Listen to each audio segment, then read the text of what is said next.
Taong 2013, pinatay ng babaeng ito ang kanyang ina. Sinaksak niya ito ng hindi bababa sa 79 na beses. Bakit kaya ito nagawa ni Isabela Guzman sa kanyang ina? Welcome to Tagalog Story Files. Kung ikaw ay mahilig sa kwentong krimen, katatakutan, trivias at general knowledge ay huwag kalimutang mag-follow at mag-subscribe. Si Isabela Guzman ay pinanganak sa Colorado, USA noong June 1, 1995. Ang kanyang mga magulang ay sina Robert Guzman at Yunmi Hoy. Ayon sa mga ulat, ay nag-divorce ang magulang ni Isabela bago siya tumungtong ng 15 years old. Ang kanyang ina ay nagpakasal muli sa isang lalaking nagngangalang Ryan Hoy. Noong bata pa si Isabela ay pinatira siya ng kanyang ina sa bahay ng kanyang ama dahil hindi sila magkasundo nito. Ayon sa mga nakakakilala kay Isabela at sa kanyang mga magulang, si Isabela umano ay hindi kasundo ang kanyang mga magulang. Siya umano ay walang galang sa mga ito. Madalas niya daw nakakaaway ang kanyang ina. Lalo pang naging malala ang pag-aaway nilang mag-ina nang tumira si Isabela sa bahay ng kanyang ama. Isa umano sa madalas pag-awayan ng mag-ina ay ang mga nobyo ni Isabela. Madalas umanong pumasok ang mga ito sa kwarto ni Isabela nang hindi nila alam. Bumalik si Isabela sa bahay ng kanyang ina noong siya ay 18 years old. August 28, 2013, dumating ang kanyang ina na si Yunmi sa kanilang bahay alas 9 ng gabi. Pagdating nito, kumain pa umano sila ng hapunan at matapos nilang kumain ay umakyat na ito upang maligo ayon sa stepfather niyang si Ryan. Ngunit makalipas lang ang ilang minuto ay nakarinig umano siya ng malakas na kalabog. Agad-agad siyang umakyat para tignan ng kanyang asawa. Pagdating niya sa taas, nakabukas umano ng bahagya ang pinto ng banyo kaya sumilip siya dito. Ngunit hindi hinayaan ni Isabela na makita niya ang nangyayari sa loob dahil agad-agad nitong nilak ang pinto.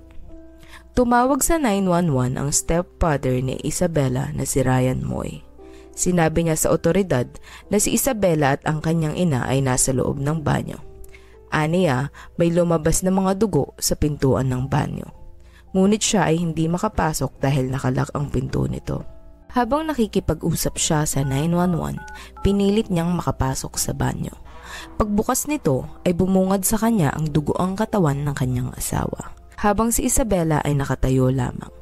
Nakita niya sa sahig ang kutsilyong ginamit ni Isabela pangpatay sa kanyang ina. Ayon sa stepfather ni Isabela na si Ryan, walang kare-aksyon si Isabela sa nangyari. Bagkus, siya ay lumabas lang sa banyo na parang walang nangyari. Sinubukan pa umanong i-revive ni Ryan ang kanyang asawa, ngunit wala na talaga itong buhay. Nang makarating ang mga pulis at emergency medical services sa kanilang bahay, ay dineklara nila na dead on the spot si Yunmi. Ayon sa mga nag-imbestiga, lumalabas na ang kanyang leeg ay ginilitan. Bukod pa rito, siya din ay nakatanggap ng 30 saksak sa kanyang muka at halos 52 saksak sa kanyang leeg. Sa kabuuan, nakatanggap umano siya ng mahigit 100 saksak mula sa kanyang anak.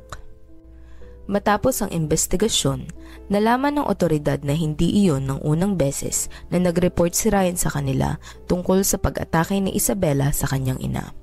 Hindi rin yun umano ang unang beses na may mga pulis na bumisita sa kanilang bahay. Lumalabas na nung umaga ng parehong araw kung kailan nangyari ang krimen ay tumawag si Ryan sa mga otoridad para ireklamo si Isabela. Nakatanggap umano sila ng email mula kay Isabela. Ang email na ito ay naglalaman ng pagbabanta. Nakalagay umano sa email ang mga salitang, "You will pay."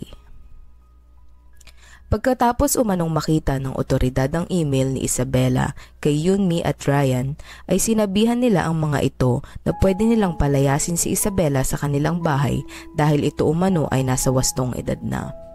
Matapos makita ng otoridad na kalmado na si Yunmi, ay umalis na ang mga ito.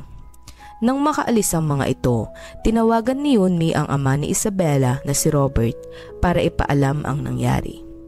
Pinakiusapan rin niya si Robert na pumunta sa kanilang bahay upang kausapin ng masinsinan si Isabela.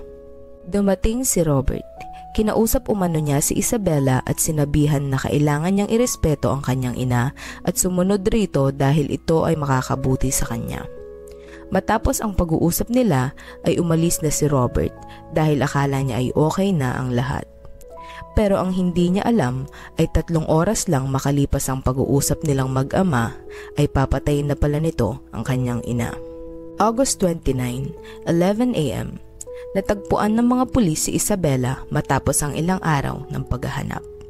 Nakita umano siya sa isang parking lot. Agad siyang dinakip at kinasuhan ng first-degree murder.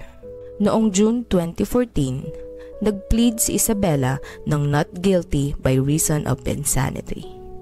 Si Isabela umano ay na-late sa paglilitis dahil ayaw nitong lumabas sa kanyang selda ayon sa kanyang abogado. Nang si Isabela ay lumabas na at tumarap sa judge, pansin na pansin ang kakaiba niyang kilos. Kapag nakikita niyang nakatutok sa kanya ang camera, ay tatawa ito. May pagkakataon din na tititigan niya lang ito ng walang emosyon. Nang mag-umpisa ang paglilitis, ang psychologist na nag-conduct ng psychiatric evaluation sa kanya ay sinabi na si Isabela ay nakakaranas ng paranoid schizophrenia.